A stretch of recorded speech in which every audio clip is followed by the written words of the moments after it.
सर्वप्रथम या दोन क्रांतीवीरांगणांना विनम्र अभिवादन करून माझं मनोगत मी आपणासमोर ठेवते. भारतीय कम्युनिस्ट पक्षाचे माजी आमदार कॉम्रेड माधवराव गायकवाड यांच्या पत्नी कुसुमताई माधवराव गायकवाड, खरं तर एवढीच त्यांची ओळख नाही, तर त्याही पलीकडे जाऊन मी म्हणेन की शाहीर अण्णाभाऊ साठे यांच्या कलापथकातील त्यांचा सहभाग आणि संयुक्त महाराष्ट्र चळवळीतील त्यांचा सहभाग ही कुसुमताईंची एक वेगळी ओळख आणि वेगळं अस्तित्व निर्माण करतो. आणि म्हणून कुसुमताईंच्या नावानं आज हा जो मला इथे पुरस्कार मिळतो आहे त्याचा मला मनस्वी आनंद होतो आहे.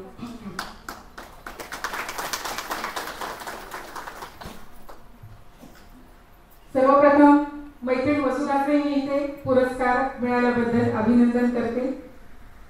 खरं तर हा पुरस्कार मला मिळणार आहे जेव्हा मला कॉम्रेड राजू देसलेंकडनं कळालं तेव्हा हा पुरस्कार मिळण्या इतपत खरोखरच मी काम केलंय का असा प्रश्न मला कुठेतरी मनाला कुरतडत राहिला.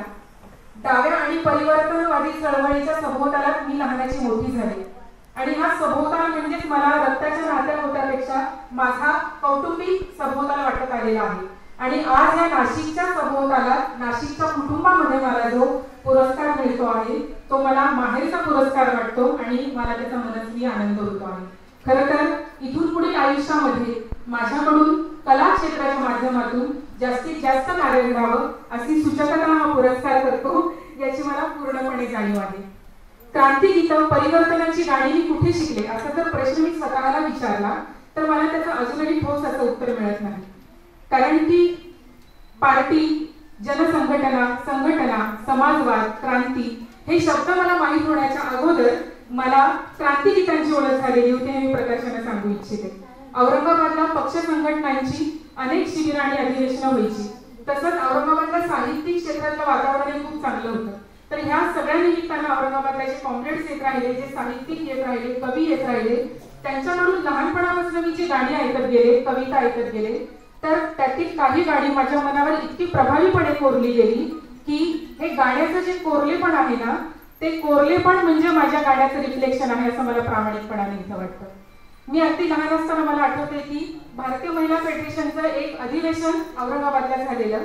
तर तिथे उठ जाग मेरी बहना चल साथ मेरी बहना तू मान मेरा कहना अब जुल्म नहीं सहना अब जुल्म नहीं सहना हे गाणं सर्वप्रथम मी कॉम्रेड तारा रेड्डी यांच्याकडनं ऐकलं आणि आज जशाच तशा तडफदार कॉम्रेड तारा रेड्डी हे गाणं गात असताना माझ्या डोळ्यासमोर तरळत राहतात.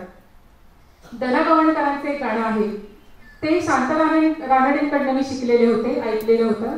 शौर्याची तव परंपरा महाराष्ट्रावळी बघ जरा, त्यागाची तव परंपरा महाराष्ट्रावळी बघ जरा.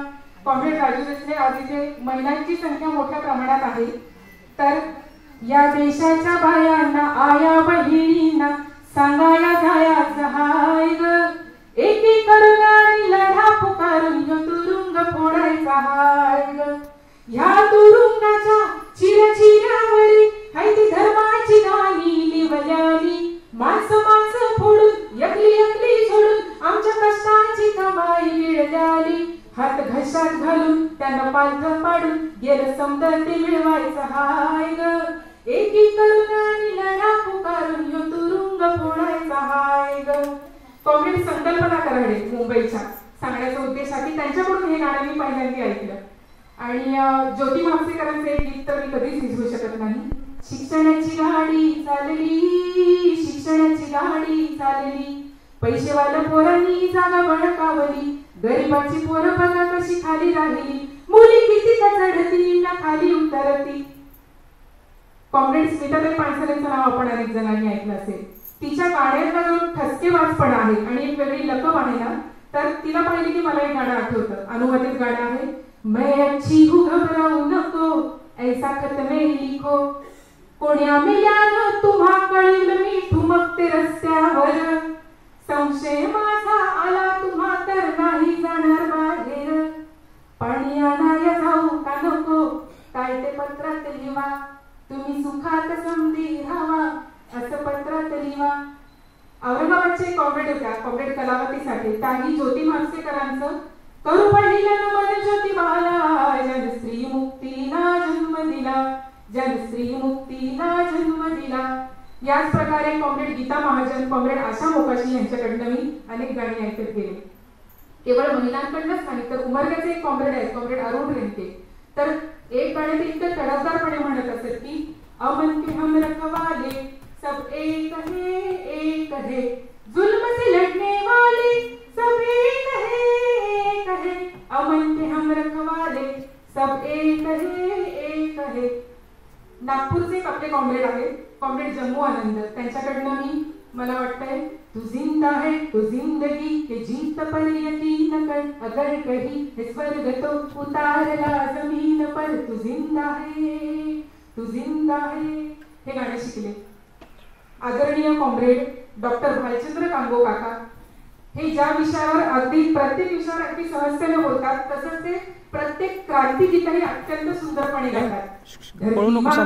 हमारा प्यारा लाल निशान, त्यांचा भोगरा आवाज ते रिव्हॉल्युशनरी फोर्स आहे असं मला वाटतंय. ते मंडळी बरेच आहेत, हसायला येते सगळ्यांना, कारण कांगो काकांचा आवाज आपण इमॅजिन करतो. इस झंडे ने सांस पड़ती चोर मुनाफा खोरों की, बरोबर आहे. जिन्होंने इंसानों की हालत कर दी ढंढर डोरों सी, इनके खिलाफ ऐलान हमारा प्यारा लाल निशान, असं म्हणून ते थांबतात आणि मध्ये मार्क्सवाद लेनिनवाद जिंदाबाद जिंदाबाद, मार्क्सवाद लेनिनवाद जिंदाबाद जिंदाबाद, आणि पुन्हा नवयुग की मुस्कान हमारा प्यारा लाल निशान. कॉम्रेड्स, हा जो त्यांच्या गाण्याचा पॅटर्न आहे, आधी गाणं, मग मध्येच थांबून घोषणा आणि मग परत उर्वरित गाणं, तर हा पॅटर्न त्यांच्याकडून मी कॉपी केलेला आहे आणि वर्षानुवर्ष मी तो पॅटर्न तसाच गात आहे. तर कांगो काकांचं मला या बाबतीत खूप आश्चर्य वाटतं. मी त्याच्या तोंडात कधी बोलले नाही, पण आज इथे निमित्त आहे त्याच्यामुळे मला तसं बोलावं वाटतंय. खूप आदरणीय मंडळी आहेत ती सगळी माझ्यासाठी. कॉम्रेड गोविंद पानसरे काका आम्हाला अभ्यास शिबिरात नेहमी सांगत असत की कार्यकर्त्याचा गळा फार गोड नसला तर चालेल, त्याला तालासुराचं जास्ती ज्ञान नसलं तरी चालेल, परंतु कार्यकर्त्याला आपला विचार आणि आपलं गाणं हे समोरच्यामध्ये पेरता आलं पाहिजे. आणि हे जे गाण्याचं पेरलेपण आहे की नाही, तर त्या पेरलेपणाचं महत्व मला जसं जसं चळवळीत मी काम करत गेले तसं तसं कळालं. ऑल इंडिया स्टुडंट फेडरेशनच्या एका शिबिरात मी संगमनेरला होते. एक 20-25 मुली आम्ही अशा मोठ्या हॉलमध्ये राहायचो. एके दिवशी सकाळी 5:30 वाजता दारावर थाप मारली आणि मग कोणीतरी दार उघडलं आणि समोर पानसरे काका म्हणाले, अमरजीत कुठे आहे? त्यांचा आवाज ऐकून मी होती तसे कुठे पळाले. अमरजीत, आवर 5 मिनिटात आपल्या दोघांना डोंगरामध्ये फिरायला जायचंय. मला टेन्शन आलं, पण मी गेले आणि पानसरे काकांनी त्या मॉर्निंग वॉक मध्ये मला गाणं कसं गावं, त्याच्यासोबत गाणं कसं निभवावं, कसं लोकांमध्ये पेरावं, भाषण कसं करावं, भाषणातले मुख्य मथळे कुठले असावेत, याचं इतकं छान मार्गदर्शन केलं की पानसरे काकांसोबतचा तो मॉर्निंग वॉक मी आयुष्यामध्ये कधी म्हणजे कधी विसरू शकणार नाही. पानसरे काकांच्या आवाजात एक कमालीचं माधुर्य होतं, लढीवाळपणा होता. दौलतीच्या राजा असं म्हटलं की आपल्या अनेकांच्या समोर पानसरे काका उभे राहतात, बरोबर आहे.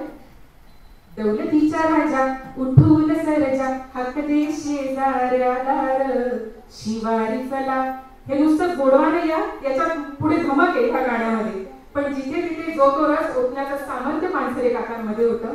आणि एकंदरीत सांगायचं तात्पर्य कॉम्रेड्स असं की मी गाणी आपोआप शिकले नाही, मी कुठे क्लास केले नाही क्रांतिकारी गीतांचे, तरी ह्या सगळ्या दिग्गजांकडनं, मान्यवरांकडनं, कॉम्रेड्सकडनं मी ही गाणी शिकत गेले. आणि माझ्या आजच्या या पुरस्काराचं श्रेय मी ह्या सगळ्या कॉम्रेड्सना, ह्या दिग्गजांना देऊ इच्छिते, किंबहुना हा पुरस्कार मी त्या सगळ्यांना समर्पित करू इच्छिते असं मी आपल्या सगळ्यांसमोर नमूद करते. मी आता ज्यांची नावं घेतली त्या सगळ्यांसाठी एकदा जोरदार टाळ्या झाला पाहिजे असं मला वाटतं.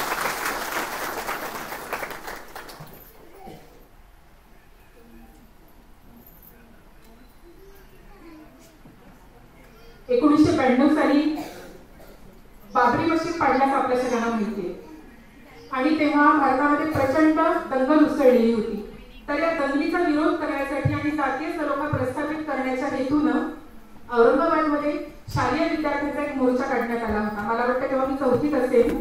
तर हा मोर्चा young pioneers of India YPI बालवीर संघटनेतर्फे काढण्यात आला होता. आणि आम्ही छोटी छोटी मुलं रस्त्याने चाललेली होतो. आम्हाला काही कळत नव्हतं जास्ती, परंतु हाताचे प्ले कार्ड झाले होते, त्याच्यावर चारुल विनय यांचे गीत दिलेलं होतं. मंदिर मस्जिद गिरजाघर में बांट दिया भगवान को, धरती बाटी सागर बाटा मत बाटो इंसान को. आणि मुस्लिम आणि हिंदू ही सगळी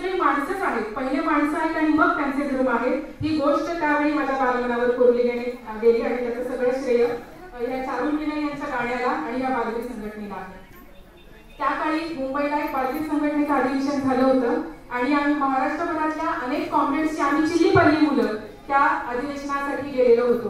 तिथे कॉम्रेड सुनील गण्याचार्य काकांनी आम्हाला एक गाणं शिकवलं होतं. जिंदगी की राह में मनुष्य तू कभी मत निराश हो. किती मोठा आशय. आजही कधी नाराज व्हायला झाला तर सुनील गण्याचार्य काकांची आठवण येते आणि एकच लाईन जगण्यासाठी उर्मी देते. आणि मला वाटतंय की ही सगळी गाणी ह्या सगळ्या लोकांकडून मी ऐकत वगैरे आहे. आज माझी आई इथे उपस्थित आहे. मी दुसरीत असताना एक किस्सा आपल्यासमोर शेअर करू इच्छिते. आम्ही बीडला गेलो, बीड जिल्ह्यामध्ये, आणि तिथे माझे मानलेले मामा आहेत, ते आता वारले. त्यांचं कटिंग सलूनचं दुकान होतं, कटिंग करायचे ते लोकांचे हेअर कटिंग. तर आई बाबा त्यांच्याशी बोलायला लागले आणि मला बोर व्हायला लागलं. मी दुसरीतच होते, काय करावं. तर कोपऱ्यात मला एक हार्मोनियम पडलेली दिसली. गंमत म्हणजे त्याआधी मी कधीही हार्मोनियम पाहिलेली नव्हती, त्याच्यामुळे वाजवण्याचा प्रश्नच नव्हता. पण मी त्याचा भाता उघडला आणि त्याच्या मी चालू तुरुतुरू गाणं डायरेक्ट वाजवलं. तर आई बाबा माझे अचंबित झाले की हिला कसं काय पेटीवर गाणं वाजवतात. आणि त्याच्यानंतर जो कोणी जे गाणे सांगत ते मी पेटीवर वाजवायला लागले. आणि मग माझ्या आईला कळालं की हिच्यात काहीतरी ताला सुरत आणि गाण्याचं उपजत ज्ञान आहे, तर हिला शास्त्रीय संगीताच्या क्लासला घालावं. तिचा स्वतःचा आवाज खूप गोड असल्यानं आणि ती स्वतः गंगाखेडला शास्त्रीय संगीत शिकलेली असल्यानं मीही शास्त्रीय संगीत शिकावं असं तिला वाटलं. आणि मग अखिल भारतीय गांधर्व महाविद्यालय ह्या युनिव्हर्सिटीतून मी 7 वर्षांचा कोर्स कंप्लीट करून संगीत विशारदी पदवी मिळाली. त्याच्यानंतर विद्यापीठातून MA पण मी संगीतातूनच पूर्ण केलं. आणि आता विद्यापीठाला माझा जो प्रबंध सादर होतो आहे तर तोही संगीत विषयातून सादर होतो आहे. लोकसंगीत आणि शास्त्रीय संगीतातील स्त्रियांचं स्थान आणि योगदान, चिकित्सक अभ्यास हा माझा अभ्यासाचा विषय होता. तर त्याच्यामध्ये इतकी तफावत आहे दोन्ही कलेतल्या स्त्रियांची की लोककलेतील स्त्रिया या अतिशय सर्वसामान्य आणि गरीब घराण्यातल्या आहेत, त्यांच्याकडे अस्थैर्य आहे आर्थिक. आणि शास्त्रीय संगीतातील स्त्रिया एकतर श्रीमंत नाही तर सर्वसामान्य पण आर्थिक स्थिरावलेल्या आहेत. लोककलेच्या महिलांचं गाणं हे आत्मभान प्रकट करणार आहे, क्लेश प्रकट करणार आहे, दुःख मांडणार आहे, राग व्यक्त करणार आहे, रोजच्या जगण्याचं रोजच्या धडपडीचं गाणं आहे. आणि शास्त्रीय संगीत मात्र स्वांत सुखाय आहे. स्वांत सुखाय म्हणजे काय? स्वतःच्याच कल्पनेत रमणार. पिया आये पिया गए, कान्हाने ऐसा कियो वैसा कियो, हे असलं गाणं त्यांचं आहे. तर हे जे सगळं आहे एकंदरीत लोकसंगीत म्हणजे सर्वहारा लोकांचा आवाज उठवणारं लोकसंगीत. आणि शास्त्रीय संगीत म्हणजे स्वतःला अभिजन म्हणवणाऱ्या, लक्षात घ्या, स्वतःला अभिजन म्हणवणाऱ्या लोकांचं अभिजात म्हणवणारं संगीत म्हणजे हे शास्त्रीय संगीत आहे. तर एक मिरवणूक नावाच्या खूप तडफदार लोककलावंत आहेत, त्यांच्या घरी आम्ही गेलो. घराचा एकही कोपरा असं नाही की त्याच्यात सन्मान चिन्ह नाही आणि शीट भरले नाही. कपाट गच्च, माळे गच्च, टीव्हीच्या आजूबाजूचा रॅक गच्च. मी म्हटलं ताई तुमचं खूप खूप अभिनंदन, किती शीट्स आहेत तुमच्याकडे. त्या म्हणाल्या काय फायदा ताई याचा, चुलीत जळताना नसली मी लाकडाची शीट चुलीत घालते आणि त्याच्यावर गुजराण करते स्वयंपाकाची. मी हसले, मला वाटलं मजा करताय. ताई खरंच असं. आणि त्यांच्या चुलीत शीट्स होते. म्हणजे लोककलावंत आणि कलेचे आपल्याकडं असे हाल आहेत. कडूबाई खरत नावाच्या एका दुसऱ्या कलावंतांकडे मी आणि समाधान माझा नवरा आम्ही मुलाखत घ्यायला गेलो. तेव्हा त्या गल्लीमध्ये भीक मागत होत्या, आंबेडकरांची गाणी मागून. आणि आम्हाला म्हणाला बसा जरा घरात, मी 4-2 घरांची भीक पूर्ण करून येते. म्हणजे असं हे वातावरण आहे. देवाला मुरळी सोडलेला महिला जन्मलं की आई बाप माहित नाही, काही माहित नाही, भोवताल माहित नाही, नातं माहित नाही, नातच माहित नाही, कशातच माहित नाही. आणि जन्मल्यापासून ते मरेपर्यंत आपल्या शरीरावर, आपल्या मनावर कोणीतरी परके लोक राज्य करणार, एक नाही तर अनेक लोक राज्य करणार. आणि अशी मन सुन्न करून टाकणारी अनेक प्रसंग, अनेक घटना PhDच्या अभ्यासात मला अभ्यासाला सांगायचा उद्देश हा की सरकारने ह्या लोककलावंतांसाठी योजना राबवाव्यात. ज्या योजना बंद आहेत, ज्यांची अंमलबजावणी होत नाही, त्या त्यांच्यापर्यंत पोहोचत्या व्हाव्यात अशी मागणी मी माझ्या प्रबंधातून केलेली आहे. त्यांच्या मुलांसाठी शिक्षणाची सोय व्हावी, या लोककलावंतांसाठी घरांची योजना व्हावी अशी मागणी, असा निष्कर्ष मी या प्रबंधातून केलेला आहे. अनेक संदर्भ ग्रंथांचा उपयोग मी केला. यासाठी लोकवाङ्मय गृहानं प्रकाशित केलेलं गाणी चळवळीचे हे पुस्तक मला खूप उपयोगी पडलं. हे पुस्तक म्हणजे लहानपणापासून जीवाभावाचं माझं पुस्तक आहे. अशी मूठ आहे त्याच्यावर, काळ्या रंगाचं पुस्तक, त्याच्यावर लिहिलंय गाणी चळवळीची. त्याच्यातून कॉम्रेड्सनी अनेक गाणी शिकत गेले. महत्वाचं म्हणजे प्रेम धवन, साहिर लुधियानवी, बंकिमचंद्र चटर्जी, सुरेश भट, दना गवाणकर, साने गुरुजी, आपले शाहीर अमर शेख, शाहीर अण्णाभाऊ साठे, पॉल रॉबसन आदी देश विदेशी गीतकारांची ओळख मला आणि विचारांची ओळख मला या पुस्तकामुळे होत गेली. ऑल इंडिया स्टुडंट फेडरेशन मध्ये काम करताना आपलं पुस्तक कोणी ढापू नये म्हणून आम्ही पुस्तकावर काहीतरी खूण करून ठेवायचो, नाव टाकून ठेवायचं. वसुधा येथे गमतीचा भाग, परंतु ह्या पुस्तकाने आम्हाला खूप काही दिलेलं. आमचा ऑल इंडिया स्टुडंट्स फेडरेशनचा मोठा ग्रुप होता. ह्या ग्रुपने आम्ही अनेक आंदोलनं, अनेक कार्यक्रम आणि अनेक मोर्चा, अनेक उपक्रमातून ही गाणी वेगवेगळ्या वेळी गायली. माझा नवरा समाधान आज इथे उपस्थित आहे. मी कॉलेजात शिकत असताना मी क्रांती गीतं गाते हे त्याला माहित होतं. त्यांनी एकदा मला सावित्रीबाई फुलेंचा पोवाडा स्वतः लिहून स्वतः रचून तो मला भेट दिला आणि तेव्हा विद्यापीठात येऊ घातलेल्या केंद्रीय आंतर महाविद्यालयीन युवक महोत्सवात मी तो पोवाडा गावा अशी त्याची इच्छा होती. परंतु मी तर फक्त क्रांती गीतं गात होते. डफ कसा धरावा, पोवाडा कसा म्हणावा, त्याची टेक कशी असते मला अकिबो माहित नव्हतं. पण त्यांनी सगळं मला शिकवलं आणि त्या पोवाड्यास तेव्हा आणि त्याच्यानंतर अनेकदा पारितोषिकं मिळाली. माझ्या नंतरही अनेक जणांनी हा पोवाडा गायला आणि अनेक विद्यापीठातून त्यांना पारितोषिकं मिळाली. कॉम्रेड तानाजी ठोंबरे आहेत आपले सोलापूरचे कॉम्रेड, फार ज्येष्ठ कॉम्रेड आहेत. तर त्यांनी मला एकदा AISFच्या शिबिरात गाडी शिकवण्यासाठी बोलवलं होतं. AISF म्हणजे ऑल इंडिया स्टुडंट्स फेडरेशन, तुम्हाला कळणारी आम्ही सारखी नाव घेते, विद्यार्थ्यांची संघटना आहे. तर मी तिथे युथ इंटरनॅशनल शिकवलं. हे AISFचे मी नाव घेते ना, त्या संघटनेचं युथ इंटरनॅशनल गाणं आहे, जागतिक युवकांचं हे गाणं. एक है हमारी आज राह और एक है हमारा आजवान, चाहे लाख तूफान आए रहेंगे एक सब जहां के नौजवान. तर गाणं शिकवून झालं, मुलं गेली. तानाजी ठोंबरे काका माझ्याजवळ आले, मला म्हणाले तुझं BEd झालंय का गं? म्हणलं हो काका, तुम्ही कसं ओळखलं? तर ते म्हणाले तुझी गाणी शिकवायची जी पद्धत आहे, आधी बोर्डावर 2 ओळी लिहितेस, मग त्या 2 ओळीचा अर्थ समजावून सांगतेस आणि मग त्याच्यानंतर समोरच्यांकडनं ती चाल बसवून घेतेस आणि मग गाणी संपेपर्यंत ही तुझी ह्या 3 टप्प्यातली ही सायकल सुरूच राहते. ही मला खूप प्रशंसनीय वाटली आणि तुझं खूप खूप अभिनंदन. तर तानाजी ठोंबरे काकांसारख्या दिग्गज कॉम्रेडनी मला ही दिलेली थाप माझ्या गाणी शिकवण्यासाठीची प्रेरणा ठरली. इंडियन पीपल्स थिएटर असोसिएशन म्हणजे इट्टा, त्यांनी नाव घेतलं मगाशी, त्याच्यातर्फे आम्ही 5 दिवसाच्या गाणी प्रशिक्षण चळवळीचं शिबिर घेतलं. त्याच्यामध्ये सुद्धा खूप चांगला अनुभव आला. खोकडपुरा म्हणून एक स्लम एरिया आहे, तिथे मुलांना गाणी फुकट शिकवायचे क्लासेस मी सुरू केले. काय स्पार्क असतो त्या मुलांमध्ये, म्हणजे ज्या मुलांना सगळं मिळतं की नाही, मागेल तेव्हा गाडी, मागेल तेव्हा दप्तर, मागेल तेव्हा वॉटर बॅग, मागेल तेव्हा विविध गेम्स, त्या मुलांकडे काहीच नाही, चप्पल पण नाहीये पायात, पण गाणं शिकण्याची उर्मी इतकी प्रचंड आहे त्यांच्यामध्ये की अर्ध्या तासात ती मुलं 2-2 गाणी बसवायची. तर मला इथे प्रामाणिकपणाने नमूद करावं वाटतं की प्रत्येकानं गाणं गायला पाहिजे. तुम्ही गाणं गायला पाहिजे, तुम्ही गाणं गायला पाहिजे, मागच्या लोकांनी गाणं गायला पाहिजे, स्टेजवरच्या लोकांनी गाणं गायला पाहिजे.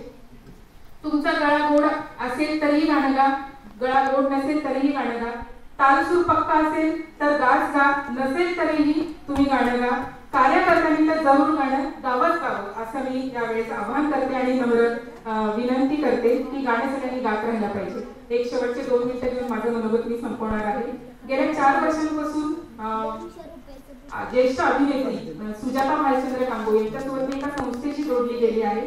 ही संस्था काय करते, उदयन शारीरिक फेलोशिप, की गरीब घरातल्या झोपडपट्टीतल्या मुली, कुणाच्या वडिलांनी आत्महत्या केली आहे, कुणाची आई वारलेली आहे, कुणाचे वडील दारू पितात आणि त्यांच्या घरात 2 माणसं एका वेळेस उभं सुद्धा राहू शकत नाही, अशा घरातल्या पण मेरिटच्या, सगळ्याच नाही, मेरिटच्या हुशार मुलींना परीक्षा घेऊन ते सिलेक्ट करतात आणि त्यांच्यासाठी ते कार्यक्रम बसवतात आणि त्या शैक्षणिक दत्तक घेतात 5 वर्षांसाठी नोकरी लागेपर्यंत आणि त्यांच्याकडनं बॉन्ड लिहून देतात की जोपर्यंत त्यांना नोकरी लागत नाही तोपर्यंत त्यांना फेलोशिप मी कंटिन्यू करून, म्हणजे तोपर्यंत लग्न करता येणार नाही.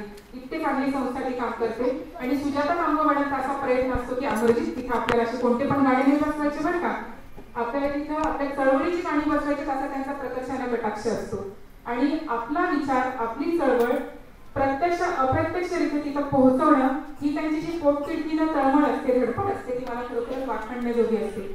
कोणी रस्त्यावर उतरून प्रत्यक्ष मूठ आवळून घोषणाने आंदोलन करेल आणि कोणी साहित्य सांस्कृतिक क्षेत्रातून आंदोलन करेल. मला असं वाटतं आपण सगळ्यांचा आदर केला पाहिजे. म्हणजे प्रत्येकाची क्षमता आणि प्रत्येकाची शैली वेगळी आहे, तर क्षमतेचा आणि शैलीचा आदर करून त्यांच्यावर विश्वास ठेवून त्यांच्या कार्यात मेन काय आहे की तुम्ही विचारांशी कमिट आहात आणि विचारांशी नाळ जोडलेला आहात, त्याच्यामुळे आपण यांच्या सगळ्यांचा भावनांचा आदर केला पाहिजे असं मला वाटतं. आज हा पुरस्कार सोहळा नाशिकमध्ये संपन्न होतो आहे, याचा मला विशेष आनंद आहे. कारण सुट्ट्यांमध्ये आम्ही बाबा नांदे काका, राजू नाईक काका यांच्याकडे राहायला येतो सुट्ट्यांमध्ये, मी आणि मानसी माझी बहीण. आणि आज मला खरोखर इथे मंगल नाईक काकू, नाईक आजी, तसंच राकेश नाईक आणि अजय लांडे यांची खूप प्रकर्षाने आठवण होते. खूप मिस करते मी त्यांना. अरे बाबा आपल्या मोनीला पुरस्कार मिळाला का, असं त्या सगळ्यांना खूप कौतुक वाटलं असतं. माझं पेटणे मोनी आहे, त्यांना सगळ्यांना खूप आनंद वाटला असता. असो, एक शेवटचा मुद्दा की मला वाटलं होतं उत्तम कांबळे काका इथे असतील. उत्तम कांबळे काका आणि नाशिक हे पण एक समीकरण आहे, आम्ही लहानपणापासून पाहत आलेलो आहोत. तर उत्तम कांबळे काकांचा मागच्या वर्षी मला एकदा फोन आला रात्री 11 वाजता. म्हटलं बापरे काय, कधीच नाही हा फोन, आणि अचानक अमरजीत काय करतेस? मी म्हटलं काय नाही, बिझी आहेस का? नाही, मला जरा जगबद्दल घालून खाऊ गाण्याचं पूर्ण नोटेशन पाठवलं. मी 10 मिनिटात नोटेशन तयार केलं आणि ते तिकडून पेटीवर बसवत होते.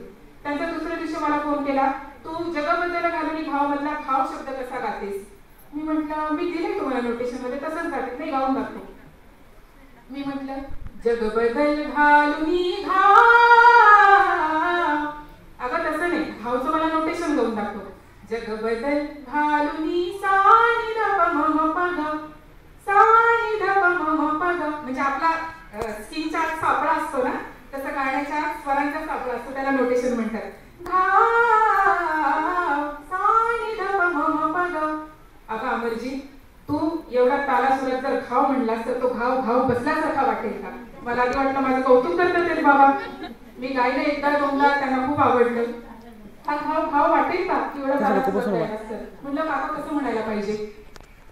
त्यांनी तिकडून गायलं, जगबद्दल घालून घाव. संपलं. घाव कसा वाटला पाहिजे? धावासारखा. आदरणीय उत्तम कांबळे काकांची ही सूचना मला खूप स्वागतार्ह वाटली, खरोखरच स्वागतार्ह वाटली. आपल्याला शिकायला मिळतं. हिंदीतील एक प्रसिद्ध कवी, लेखक आणि साहित्यिक, ज्येष्ठ साहित्यिक, आणि मला वाटते की मध्य भारताचे प्रगतिशील लेखक संघाचे संस्थापक आदरणीय गजानन माधव मुक्तिबोध यांचे प्रसिद्ध वाक्य आहे. गजानन माधव मुक्तिबोध काय म्हणतात? पार्टनर तेरा पॉलिटिक्स क्या है. बरोबर आहे. मुक्तिबोधांचं म्हणणं आहे की पार्टनर तेरा पॉलिटिक्स क्या है. तर निश्चितच शोषितांच्या बाजूने लढत राहणं हेच आपलं पॉलिटिक्स आहे. म्हणजे समता प्रस्थापित करायची आहे तर विषमतेवर घाव घालणार आपलं पॉलिटिक्स आहे. बरोबर आहे. न्याय मिळवायचा असेल तर अन्यायावर घाव घालणार आपलं पॉलिटिक्स आहे. बरोबर आहे. आणि शोषितांचं शोषण संपवून आपल्याला जर समाजवाद आणायचा असेल तर शोषकांवर घाव घालण्याचं आपलं पॉलिटिक्स आहे. आणि म्हणून उत्तम कांबळे काका म्हणतात तसं घाव हा शब्द मला इथे चळवळीच्या अनुषंगाने खूप म्हणजे खूप महत्वाचा वाटतो. आदरणीय गोविंद पानसरे काका एका वाक्याने त्यांनी एक किस्सा सांगितला. गोविंद पानसरे काकांचे अत्यंत जवळचे मित्र, जिगरी मित्र त्यांना म्हणाले, पानसरे तुला एक सांगू का? राग तर येणार नाही, पण ते जवळचे मित्र होते. पानसरे काका म्हणले बोल ना. म्हणजे तुझ्यातलं सगळं चांगलं आहे, तेवढं कम्युनिस्ट पण तुझ्यातलं वजा करून टाक, बाकी तू माणूस म्हणून खूप चांगला आहेस. तर पानसरे काकांनी त्यांना अत्यंत नम्रपणे असं उत्तर दिलं की माझं चांगून वाईट पण जर बेरीज वजा बाकीमध्ये जर तोलायचं असेल, मापायचं असेल, तर मी जो काही आहे तो कम्युनिस्ट म्हणून आहे. जर माझ्यातलं कम्युनिस्ट पण वजा केलं तर बाकी काहीच उरत नाही. माझ्यातला कम्युनिस्ट पण वजा केला तर बाकी शून्य उरते, असं त्यांनी मनोभावे उत्तर दिलं. आणि म्हणून मुक्तिबोध जे म्हणतात की पार्टनर तेरा पॉलिटिक्स काय आहे, तर पानसरे काकांचं याला उत्तर आहे की कम्युनिस्ट असणं हेच आमचे पॉलिटिक्स आहे. आणि हे पॉलिटिक्स तळागाळापर्यंतच्या समाजापर्यंत पोहोचवणं, हर एक प्रकारे पोहोचवणं, मूठ आवडून रस्त्यावर उतरून पोहोचवणं, कवितेतून पोहोचवणं, साहित्यातून पोहोचवणं, सांस्कृतिक क्षेत्रातून पोहोचवणं, नाटकं करून पोहोचवणं, पथनाट्यातून पोहोचवणं, हर एक प्रकारे पोहोचवणं. प्रवास करत असताना एसटीच्या स्टेशनच्या माणसाला आपला विचार सांगणं, रेल्वे जात असताना माणसांना विचार सांगणं, हळूहळू नातेवाईकांना परिवर्तनशील करणं, हे आपलं पॉलिटिक्स आहे. आज मी गावाकडे, माझं अगदी खेड आहे सासर. शिक्षणाची गाडी मी जेव्हा गाणं म्हणते, जितक्यांदा म्हणते तेव्हा माझी सासूबाई रडतात, कारण त्यांना कुठेतरी मनात एक सल आहे की आपण आपल्या मुलीला शिकवू शकलो नाही या संसाराच्या गाड्यात. तर परिवर्तन होतं, निश्चितच होतं. म्हणजे त्या दिशेने आपण वाटचाल तरी करत असतो. आणि हे सगळं करणं काळाची गरज आहे. त्या पुरस्कारासाठी मला नाशिकच्या संयोजन समितीने पात्र समजलं, माझ्यावर विश्वास दाखवला, त्याबद्दल मी त्यांची मनापासून ऋणी आहे. आज एका शहरातल्या, एका चळवळीतल्या 20 वर्षांपासून काम करणाऱ्या 2 मैत्रिणींचा इथे सोबत सन्मान होतो आहे, याचा मला खूप खूप मनस्वी आनंद आहे. वसुधा माझ्यापेक्षा 3-4 वर्षांनी मोठी आहे, परंतु तिच्या गाण्यातला जो धाडसीपणा आहे तो मला देखील शिकण्यासारखा आहे. मी त्याचं पण स्वागत करते, तिच्या धाडसीपणाचं. आणि वसुधा आज 2 औरंगाबादकरांचा सत्कार औरंगाबादकर सभागृहामध्ये होतोय आणि मैत्रीण आमिरा मॅडम खूप छान सूत्रसंचालन करतायत. तिघी जर माझ्याची पावर आली इथे असं म्हणायला हरकत नाही. तर पुन्हा तुझं खूप खूप अभिनंदन. आणि तिला साथ देणारा मधुकर खूप खूप अभिनंदन. उदयनू बालशाहीर सावीर तुझंही खूप खूप अभिनंदन. सर्व वसुधाचं क्रेडिट आहे हा बालशाहीर घडवण्यामागे. आता दिल्लीला जाऊन आपण एकदा जोरदार त्याच्यासाठी टाळ्या वाजवून त्याचं स्वागत करू. त्याला शेवटी गमल्यात एखाद्या गाण्याची संधी द्यावी. फारच तडफदार, म्हणजे पगार किती तुझा असं विचारायला पाहिजे. दिसतो तर एवढंच आणि गातो तर एवढा तडफदार. तर असं एकंदरीत सगळं आहे. वेळ वाढत चाललाय, मी इथेच सांगते. इन्कलाब जिंदाबाद, लाल सलाम, लॉंग लिव्ह रिव्हॉल्युशन.